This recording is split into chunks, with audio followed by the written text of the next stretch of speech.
Come on in, y'all. Corned beef and cabbage is what's on the menu today. I'll show y'all how easy yet delicious and tender this is to make. Be sure to thumbs up the video, leave your girl a comment, subscribe for the deliciousness.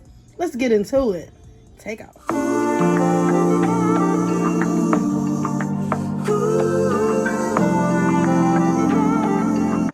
Let's go ahead and go over the ingredients. Of course, we have our corned beef. I'll be using some water. I have some honey gold potatoes, some garlic, onions and celery. I have my carrots and cabbage. And right here I have some stone ground mustard and some brown sugar. And of course, you already know, I'll show you how to put it all together. We have our corned beef right here. I washed mine off. You want to make sure you get all that brine off. That helps reduce that salt intake. And this is about 3 pounds. And you want to cook your corned beef about an hour per pound. So if you have a 4 pound, you're going to cook yours 4 hours. This here is my stone ground mustard and brown sugar. I'm just going to mix this up together. Get it nice and blended. I'm also going to add some black pepper. Go ahead and mix that in also. And now what we're going to do is, this is the fat side up. You want to place this fat side up in your pan. And we're going to spread this all around our corned beef. Make sure you get all over the sides.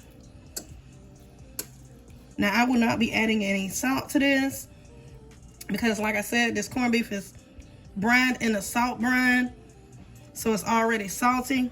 But I will be using some of my all-purpose no salt seasoning just to jazz it up a bit. Now you want to go ahead with your water. You want to place the water around the meat. You don't want to wash off any of your mixture you made to put on top. That's 2 cups of water. Now to my water, just to help enhance that flavor, I'll be adding some celery. And of course, I like to use the leaves of that celery. There's flavor in those leaves. Also some onions. I just have these sliced up. And of course, if you know, you know I'm not doing anything without some garlic. Gots to have that garlic. And I use like 6 cloves, but you can use like 3 if you're not that garlic person. But I'm that garlic person, so I'm using 6 cloves. Now you will have a seasoning pack that comes with your corned beef. And I'm just gonna place this along the sides. That's gonna help flavor up everything. Just gonna give this a slight mix. Try to push those seeds down inside. That's just like a pickling spice that's in that package. That's gonna help that corned beef enhance that flavor. And look at that, that looks pretty already. So now you just wanna cover this tightly with aluminum foil. I have my oven preheating at 325. And again, my corned beef is about 3 pounds. So mine is gonna have to cook for about 3 hours. And I will show you guys the perfect time to add in your potatoes, the carrots, and the cabbage. All right, y'all, it's been 2 hours. Now it's the time for us to add in our carrots. I just cut those up, keeping everything in similar sizes. That way everything will cook equally. And this is about the size of my potatoes. I'm just gonna leave those in whole. Now, if some of your potatoes are bigger than others, you might wanna chop those in half.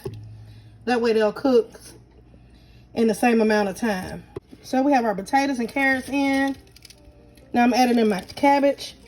I chop those up because that's how I like it. Now you can leave that core in it and cut these into wedges, but I prefer mine chopped. But however you prefer yours, go ahead and do so. So we have our potatoes, the carrots, and the cabbages on top. Now don't be like me, I forgot to pull some of my juices out before I added in my cabbage. But you want to take some of that juice that's down here in the bottom of your pan and pour it over the top of your cabbage. Help season up that cabbage some. And I will be using some of my all-purpose no salt. And I'll just sprinkle some across the top of my cabbage. You want to place your aluminum foil back over the top of this. And don't worry, I know it looks like a lot, but that steam will help cook that cabbage.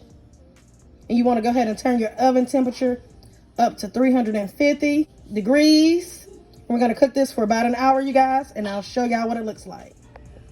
And here it is, y'all. It's been 3 hours, and this is our corned beef, our potatoes, carrots, and cabbage.